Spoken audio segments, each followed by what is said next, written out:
بسم الله الرحمن الرحیم. به نام خداوند بخشاینده و مهربان.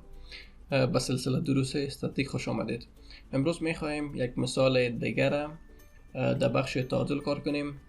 در این مثال بر ما یک وزن بالای از چنگک وصل است که وزنش 450 نیوتن یا این مساوی میشه به 0.45 کیلو نیوتن این وصل است و این وزن 3 دانه کیبل دیگه سپورت میکنه که کیبل AD، کیبل AC و همچنان یک اسپرینگ AB این سپورت میکنه. برای ما در سوال میگه که شما قوه ها را در کیبل ها پیدا کنین و همچنان اسپرینگ چقدر کش شوه که سیستم دارد تعادل بیایه. این از چیزا را خواسته. ما قسمی که در ویدیوی گذشته گفتیم که به خاطر تعادل یک ذره یا یک سیستم ما دو چیز کار داریم که باید تست مساوی به صفر شوه. یکی سیگما F مساوی به صفر شوه، یعنی مجموع قوه هایی که بالای از سیستم یا بالای از ذره وارد شده این مساوی به صفر شوه، و دیگه سیگما M مساوی به صفر شوه، یعنی مجموع مومنت ها در سیستم که با وجود میایم این مساوی به صفر شوه. قسمی که شما در اینجا میبینین این کل از کیبلا در این نقطه وصل شده، در نقطه A وصل شده، در اینجا یک ذره است. به خاطر از این در این ذره که است اینجا مومنت با وجود نمیه.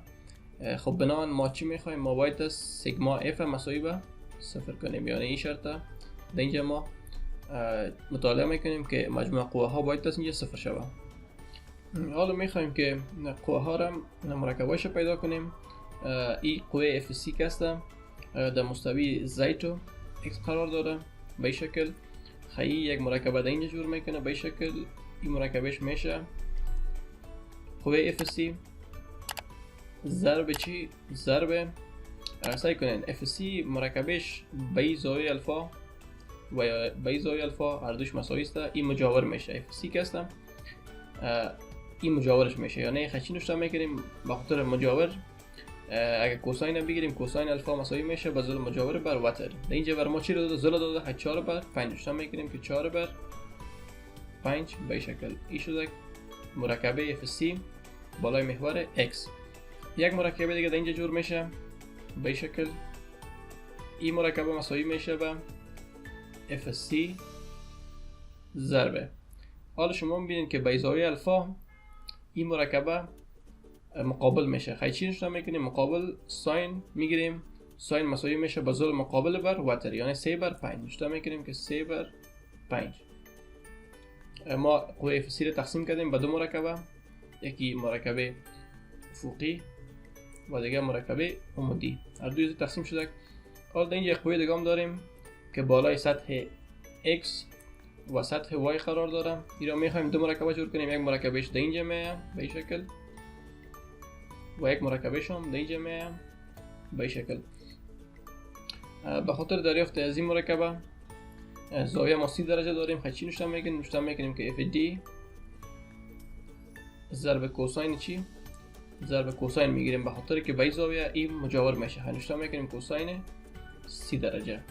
این شده که این مرکبش و همچنان این مرکبه دیگه به خاطر این زاویه این مقابل میشه. خیلی نشته میکنیم که FD ضرب ساین 30 درجه به این شکل.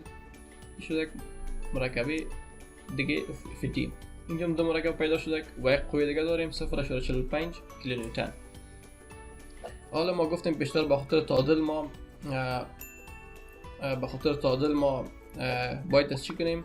مجموع قوه ها را صفر کنیم، یعنی سیگما F مساوی به صفر شوه. سیگما F به این معنی که سیگما Fx هم باید صفر شوه، سیگما Fy هم مساوی به صفر شوه و سیگما Fz هم مساوی به صفر شوه. بنابراین ما این رقم میکنیم عالم که اول سیگما Fx ما مساوی به صفر قرار میتیم. در محور X چند قوه ما در محور X داریم؟ در محور X شما میبینید که یک قوه اینی قوه است که FD ساین 30 درجه است یک قوه، و دیگه قوه چی داریم؟ FC ضرب 4 بر 5. این دو قوه که است بالای محور X قرار داره. خیلی چی میکنیم؟ نشته میکنیم که FD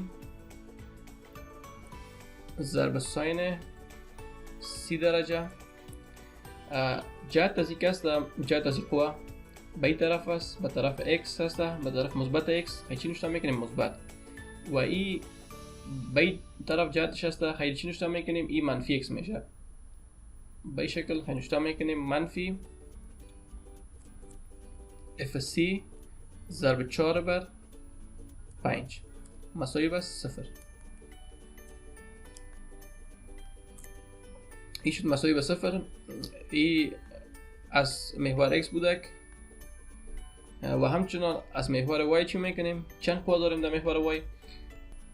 قسمی که شما میبینید در محور y ما یک قوه اینی قوه رو داریم که fd کوساین 30 درجه و همچنان fb رو داریم. خیلی میکنیم که اینجا ببینید که جهت مثبت چی هست؟ کوردینات ما به این طرف مثبت است، یعنی به این شکل. اگه اینجا ما یک چی رسم کنیم براتون کوردینات به این شکل، ای x مثبت میشه، ای y مثبت میشه به این جهت و ای z مثبت میشه. اگه این طرف ما ببینیم به این شکل ای مثبت است و ای منفی. اینجا نوشته میکنیم که منفی fd ضرب کوساین 30 درجه مثبت قوه دیگه ما که در محور y fb قرار داریم، نوشته میکنیم مثبت fb یا مساوی به 0. حالا اومدیم در محور z.